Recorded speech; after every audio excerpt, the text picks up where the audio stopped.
ว้ทางว่างนี่ก็ได้ตั้งเลยเจ้า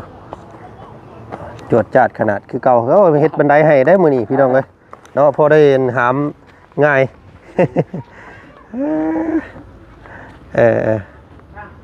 นี่ดิปานนี้บ่ปานลุง3คนเลยโอเค3คนได้ถูกต้องเนาะมันจึงนั่นน่ะ3คนแล้วหัวหน้าบ่มาบ่มื้อนี้นั่นให้เป้าไปนั่นเด้อบ่ให้เป้าจะเทิงลงลุมมันก็สิลุกเลยเนาะลองเฮ็ดอยู่บ่เอาได้แบบนี้อยู่เทิงบ่แม่นเนาะโอเคแบบนี้มันก็สิเห็นบ่เจ้าเห็นบ่มันก็สิลุกเลยมันว่าเนาะบ่เคยใช้จักเทื่อบ่จะเกิดมีเคยมีอยู่บ่พ่อก็ยังครับพ่อก็ยังเป่าอยู่ทั้งนี้พอโอ้บ่เอาเด้อบัดนี้เด้อต้องเป่าใช้ทั้งลุมนั่นจังนี่เห็นบ่มันกระดุกไปเลยให้เพิ่นเด้อขอบใจหลายๆเด้อขอบใจเด้อเนาะโอ้เด้อโอ้ฝากนี่ลืมมันตัวนี้บ่นี่จำนวนเงินนี่ทั้งเลขหยังมีบ่จักอยู่บ่อันนี้เลขหยังอันนี้นี่บ่แม่นบ่เลข5คือเลข2จะกินยังโอ้เราก็จักอยู่ได้อันนี้เลข5เนาะอันนี้ได้ตัวรูปนี้เด้นี่อันนี้ตัวนี้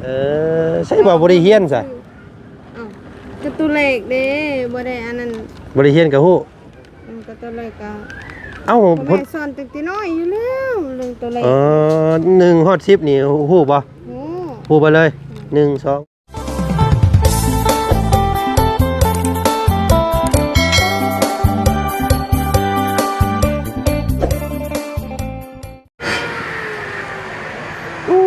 พี่น้องเลยฝนก็นำลงมาเมื่อกี้นี่เนาะฟ้ากับปิดมืดคือพี่น้องเอ้ยโธ่ไม่ฟ้าก็มาแล้วบาดที่นี่เนาะจวดขนาดพี่น้องเอ้ยสั่งปุ๊บมาปั๊บคือเก่าเนาะโธ่ถอยโธ่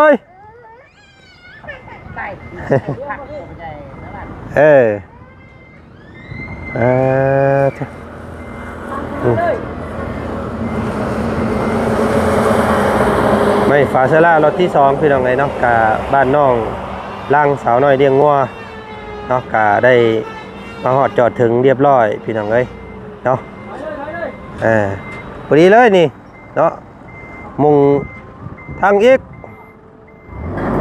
ปุ๊บพอดีแล้วแล้วปุ๊บโอเคพอดีบันไดเพิ่นก็เฮ็ดต้อนรับรถอันนี้พี่น้องเลยเนาะบันไดเฮือนน้องเพิ่นนี่เนาะบันไดขึ้นภู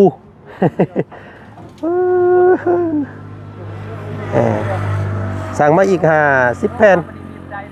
แน่นต้อนรับมันไม่ฝาเซล่าโดยเฉพาะมื้อนี้50แผ่นกับ2 4 6 8 10เนาะ10ตับพี่น้องเลยเนาะปลาไก่ย่างเชื่อด้วยเนี่ยไม่ซะล่ะเนาะไว้ทางว่างนี่ก็ได้ตั้งเลยเจ้า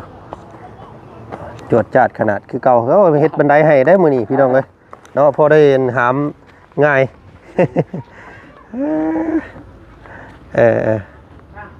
นี่ดิปานนี้บ่ปานลุงได้ตีมันบ่มีไม้โอ้พระเอกเขาบ่ได้ไปเฮ็ดเวียกบ่มื้อนี้จอมาหามนี่ซอยเพิ่นได้ซะหามเนาะค่อยหามเด้ออย่ามันหักเด้อเนาะสบายดีน้องทิ้งเป็นยังคือบ่ไปเวียกมื้อนี้หยุดซื่อๆนี่บ่รถจักรเจ้าเพอีกเลยซอดตีนโอ้ตีนซอดตีนซอดเนาะเดี๋ยวว่ามากลับกันเลยพี่น้องเลยเนาะซอดตีน ยางหัวเนาะ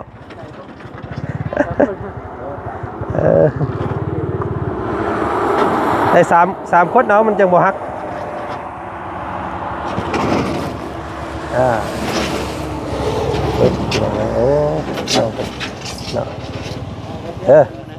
3 คนเลยโอเค3 คนได้ถูกต้องเนาะมันจังนั่นน่ะ3 คนแล้วหัวหน้าบ่มาบ่มื้อนี้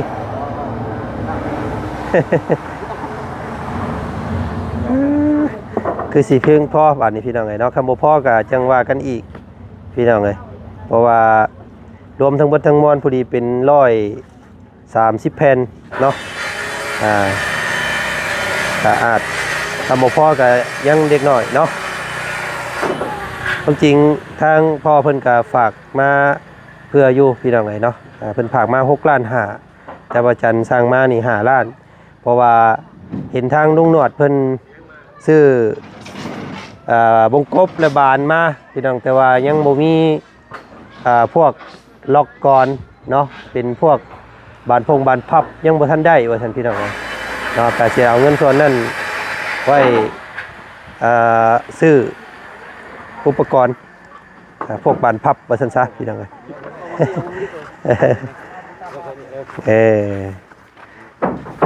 ทำได้ฮักแผ่นหนึ่งเลยก็ฮักเบิดได้นี่พี่น้องเลย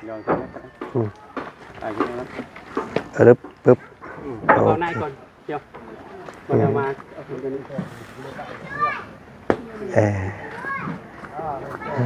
จ้ะนะ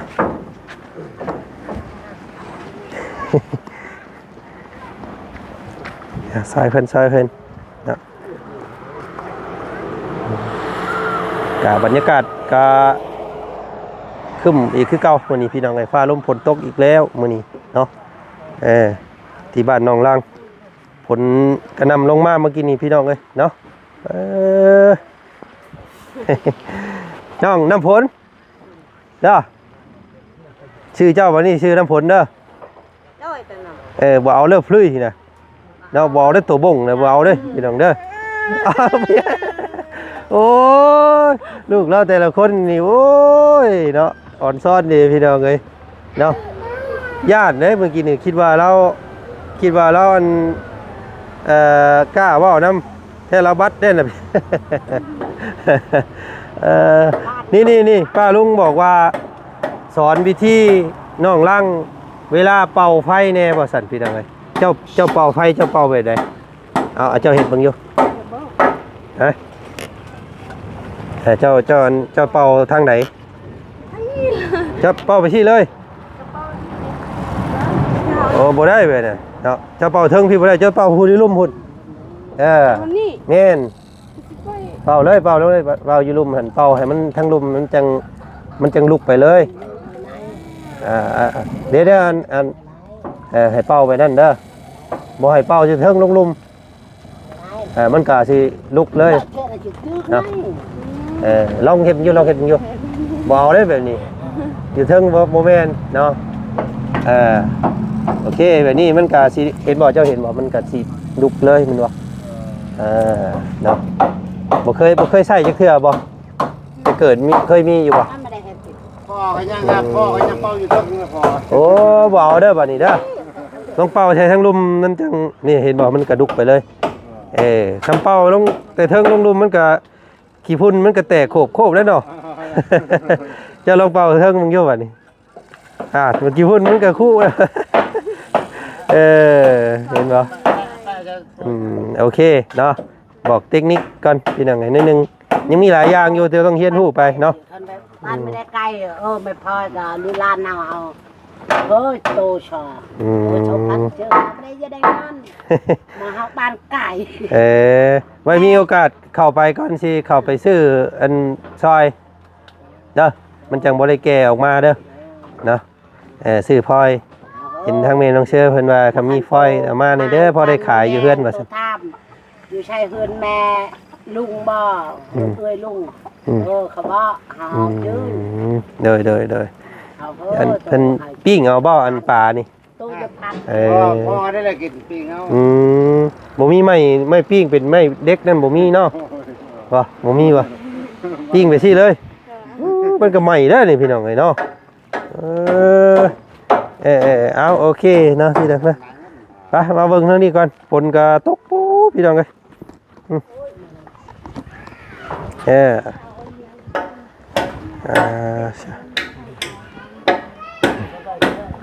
ยใส่หลายสมควรได้พี่น้องเลยเนาะการเห็ดเปียกสร้างเฮือนนี่นะมันสิบ่งอยบ่มันสิบ่ตกบ่คือสิอันนั้นถ้าเย็นมันทับตีนนิดหน่อยเด้พี่น้องบลึบลงมาโอ้ยหนักซ้ำเนาะ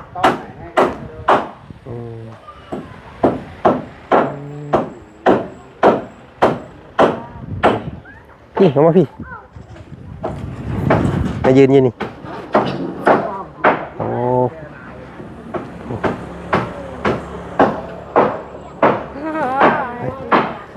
มาแล้วพี่น้องเลยเนาะ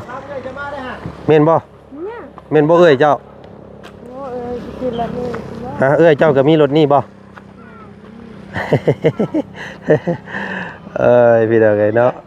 โมเมนต์เนาะไม่ได้คุยอันนั้นไม่ค่อยดีใจป่ะมายังสั่นนะ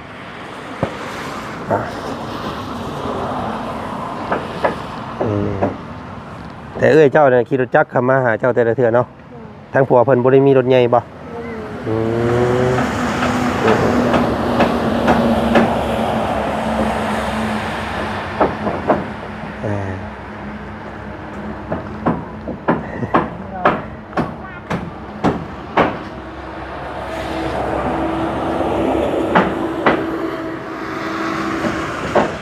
ก็ถือว่ามาครบเรียบร้อยเด้อบาดนี้พี่น้องคำว่ามันบุพงบุพอกะจังว่ากันอีกเนาะสั่งมายันว่ามันเดือหลายพี่น้องเพราะว่าเขาปรับแปลงเด็กหน่อยเนาะในการขังบ้านขังเฮือนก็เท่ากับว่าเปลี่ยนผานึงเนาะเปลี่ยนช่องนึงบ่ได้เฮ็ดนะลดลงมันสิลดหลายหรือว่าพี่น้องก็คำว่านั่นก็ยันยังบ่พอดอกเนาะแต่ว่า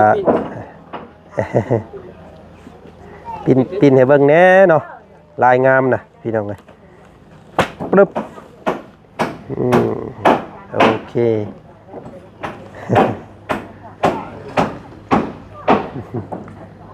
เพิ่นเคยมาบ่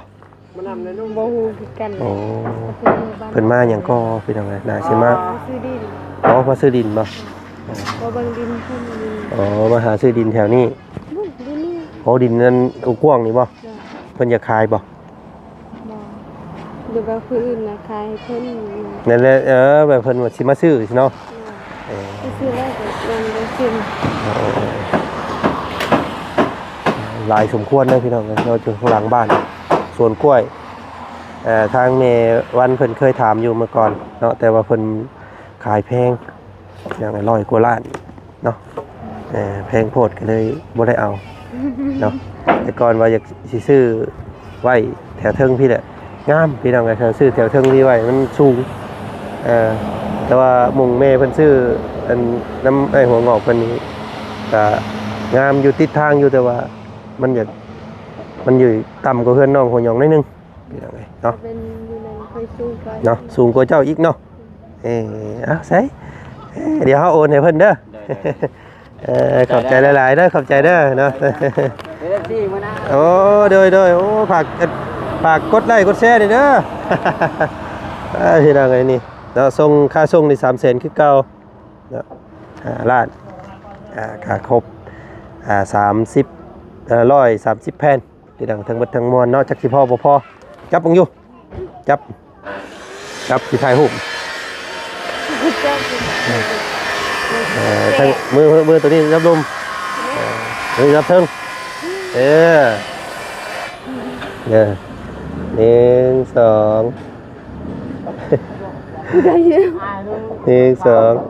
2แต่ก่อนก็ถ่ายรูปเรื่อยอยู่บ่บ่เคยถ่ายบ่ตะกี้บ่มากบ่มักถ่ายรูปเวลาไปน้ำมูลไปหูใช่ยังโอ้ยถ่ายเด้เธอเบิ่งในซัมซุงตักซิงนาบาวนะมี จะเป็นมีแต่คนเต้นนะคนเที่ยวหัวอันนั้นก็เบิ่งมันแรกคลิปไปบาส่งติ๊กต็อก ใน TikTok นี่ยังเห็นบ่ล่ะ กินหมดแล้ว โอ้ เป็นตาหัวแท้ บ่ได้อันเจ้าต้องถ่ายรูปไว้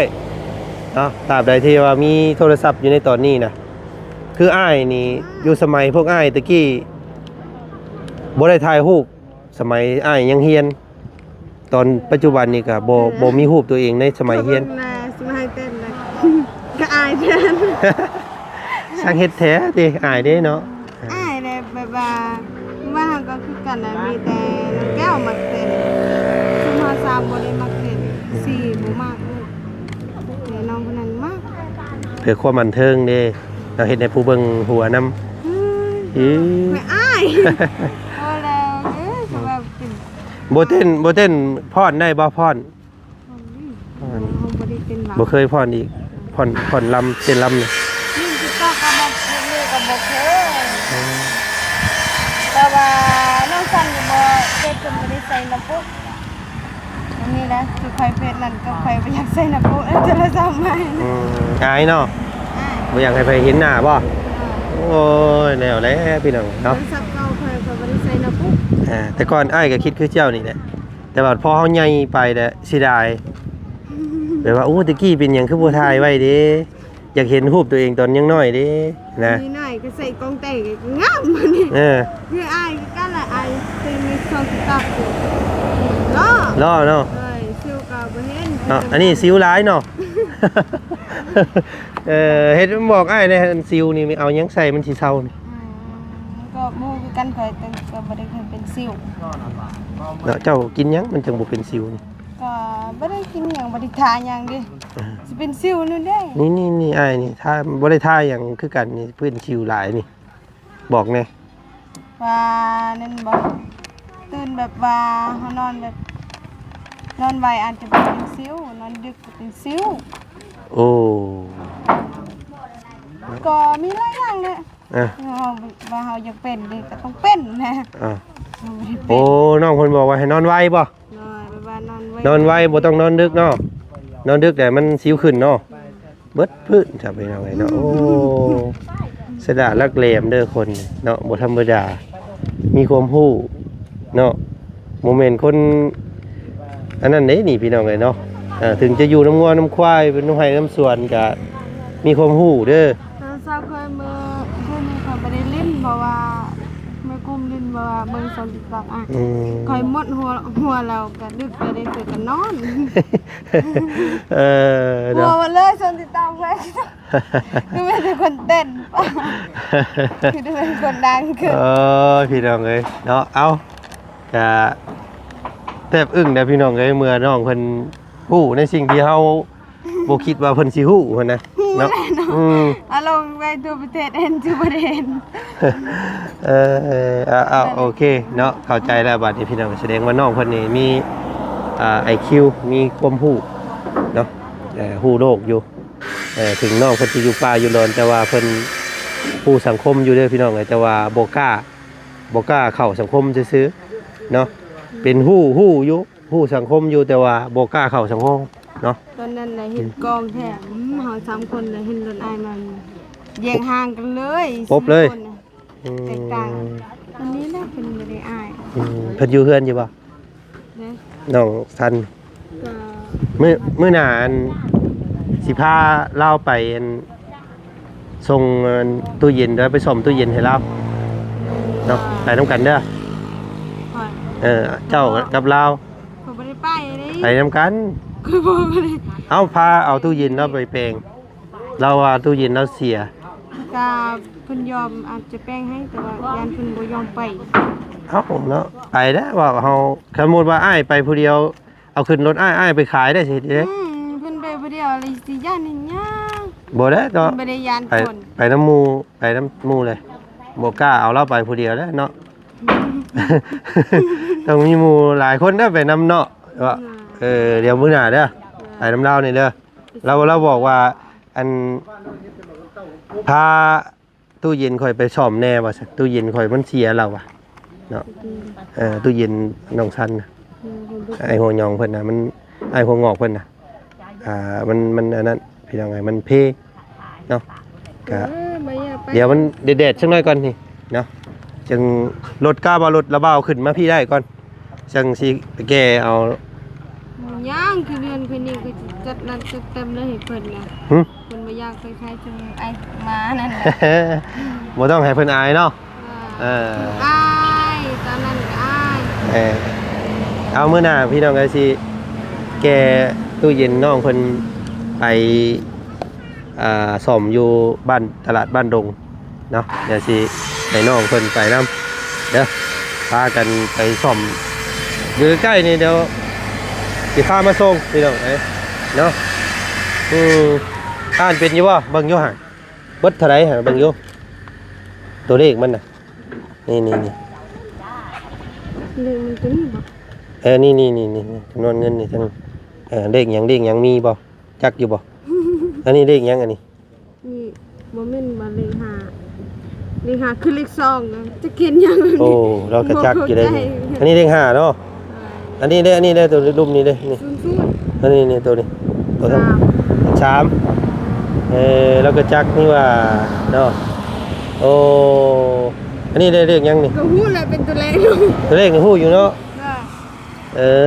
ใช่บ่ได้เฮียนซะก็ตัวเลขเด้บ่ได้อันนั้นบ่ได้เฮียนก็ฮู้ก็ตัวเลขก็เอ้าผมสอนตั้งแต่น้อยอยู่แล้วเรื่องตัวเลข1ฮอด10นี่ฮู้บ่ฮู้ไปเลย1 2 3 4จักเนาะจ้ะโอ้แซ่บพี่น้องเอ้ยนี่ก็เริ่มสลาดขึ้นเลยเดียวนะซึ่งสลาดขึ้นเลยเดียวบ่ดีแล้วที่แม่นอายแท้ว่าก็จักไม่ยังคือกันนะเอ้าอีดีแล้วงานนี่ปิดหน้าเลยอายลายก็เป็นคนบ่งามไปเลยเด้กำเฮาอายไหลบ่ได้เนาะเขาต้องบ่อายเขาต้องกล้าซบตาต้องเนมเพิ่นต้องเบิ่งแล้วเขาอายหลายกับเห็นว่าค่อยไปได้เล่นในบ้านนี่บ่แม่นมาฮอดทะเลาะบ่ค่อยมีเวลาเพราะว่าเวลากันแล้วเห็นซุมื้อเข้ามาว่าเยี่ยมใครเฮาบ่เฮาวิ่งอยากหานกันเซยเลยหายเนาะโอ้น้องเพิ่นฮู้ตัวเลขอยู่เด้อพี่น้องเอ้ยเนาะถ้าคนบ่ได้ทำบ่ได้เรียนอีหลีนี่บ่ฮู้เด้ตัวนี้อันนี้จักอยู่1ฮอด10จักเบิดเลยเนาะแสดงว่าน้องเพิ่นIQ ดีอยู่พี่น้องเอ้ยเนาะเอาซะเนาะมีแต่อ้ายสิไปทางอื่นก่อนเดี๋ยวช่วงเที่ยงช่วงบ่ายเดี๋ยวระบามาใหม่เด้ออย่าลืมนะมันไปสิบอกหมู่ไปมันแล้วไปคือว่าเด้บอกแล้วก็อายกล้องนะเอาบ่บอกเพิ่นแล้วบ่เป็นหยังเนาะก็ต้องจำมือเราต้องไปแล้วเนาะเป็นมือเราบ่ได้ไปใส่สินใส่เสื้องามๆเด้อมื้อนั่นเด้อก็อายใส่สิให้คนสิถ่ายรูปกับเพื่อนเจ้านี่พี่น้องให้ FC เพิ่นเบิ่งเนาะว่าจากมื้อแรกที่พบอาจารย์พบพ่อมื้อแรกนะพี่น้องกับมื้อปัจจุบันเนาะแตกต่างกันซำใดตอนนั้นสิบอกนะบ่าวว่ามันค่อยอายแท้เอาว่าตอนครั้งที่2ก็ยังอายที่3ก็ยังอายแล้วจนอยากอายพี่น้องเนาะเนาะนี่แหละพี่น้องเนาะคือความเฮียนฮู้เนาะคือเพิ่นเว้าหั่นแหละเนาะเฮาบ่ออกจากบ้านเลยนี่เฮาก็บ่เห็นลานทางอื่นบ่เห็นแห่งอื่นบ่เห็นที่อื่นเนาะถ้าสิเจ้ามาเรื่อยๆแล้วก็พาเพิ่นไปอันนั้นจะเห็นเพิ่นผู้เดียวเพิ่นก็ไปโอเคเนาะบ่ออกจากบ้านบ่เห็นด้านแดนไกลคือเพิ่นเว้าและถ้าบ่ไปทำเฮียนบ่ศึกษาก็บ่มีความรู้เนาะฉะนั้นแล้วก็พยายามไปหม่องหลายบ่อนนํเนาะมันจังได้เห็นหลายที่แต่สิพาไปหม่องที่เจ้ายังบ่เคยเห็นเจ้าสิว่าโอ้งามแท้ตัวอีหลีแหละเนาะไปคือสิไปสั่นมาไปบ่กล้าไปผู้เดียวดอกเอาสั่นกับเจ้าไปซ่อมตู้เย็นให้เรามื้อหน้าเด้อเนาะเอาโอเคสำหรับคลิปนี้เราไปทางอื่นก่อนสบายดีขอบใจเพิ่นอีกแน่นี่เพิ่นซื้อฝาไม้เสื้อล่าให้ เนาะมีเอื้อยใจดีพ่อใจดีเนาะแล้วก็อ้ายใจดีเด้อสมทบกันทั้งสามท่าน เลยใจดีแล้วก็ไอใจดีก็ขอให้เป็นไออยู่เรื่อยๆจะได้เป็นไอเรื่อยๆกับไอแล้วก็ขอเป็นไอได้จึงนั้นเคยได้ยังไอ เนาะจะเมื่อ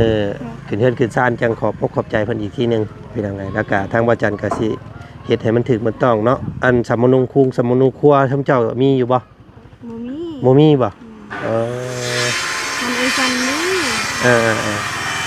ไปเฮ็ดเวียกเฮ็ดงานหยังก็ยากแล้วเฮาไปห้องหมอก็เพิ่นเอาแพงถ้าเฮาบ่มีใบสำมนุน่ะถ้าว่าเฮามีสำมนุตัวเลขเดี๋ยวเฮาไปเข้าห้องแพทย์ห้องหมอมันก็ถูกลงเด้อเนาะเดี๋ยวจังว่ากันเรื่องนั้นเอาเฮือนแล้วก่อนเนาะเดี๋ยวจังค่อยเฮ็ดไปทีละอย่างยังมีหลายสิ่งหลายอย่างเพิ่นยังเป็นครอบครัวที่ตกหล่นอยู่ได้พี่น้องเอ้ยยังบ่ทันมีสำมนุตัวเลขเนาะยังอยู่แบบน้ำดินน้ำหยาไปวันๆซื่อๆนะบ่ได้มีคล้ายๆเป็นคนตกหล่นว่าซั่นซะถ้าเอิ้นอีกอย่างนึงยังมีหลายพี่น้องอะไรบ่แม่นมีแต่ครอบครัวนี้เนาะครอบครัวที่พวกเฮาช่วยเหลือมานี่ก็หลายครอบครัวที่ว่ายังบ่มีสำมนุตัวเลขนะก็ถือว่าเป็นคนยังบ่ทันมีทะเบียนเท่ากับเป็นคนเถื่อนว่าซั่นซะเนาะคนเถื่อนเด้อนี่มาอยู่ประเทศลาวก็ยังบ่มีสำมนุเดี๋ยวเพิ่นจับเด้อบัดนี้เด้อเป็นคนอันนั้นบ่คนเถื่อนเนี่ยคนดีอยู่คนผิดคนอยู่แบบบ่มีตัวเลขเด้ว่าเพราะฉะนั้นแล้วต้องเฮ็ดตัวเลขเด้อเนาะไปใส่พี่ดอกเลยเนาะไปเบิ่งปลาป่ะอยากเห็นปลาเอาโอเคใส่พี่ดอกเอาไว้เลยเนาะแล้วว่าจ่ายเงินเพิ่นเรียบร้อยแล้วเนาะบ่ต้องห่วงเก็บไว้เลยบ่เป็นหยังเอาไว้อันไว้อ้อยไฟเด้อพี่น้องเนาะคลิปนี้ทางบ่จันก็ขอตัวอีกก่อนพบกันใหม่อีกคลิปหน้าแล้วกันคลิปนี้สบายดีเด้อเนาะขอให้พี่น้องกันเบิดสุขคนเดี๋ยวมากำกับเรื่องอีกช่วงบ่ายเนาะสบายดี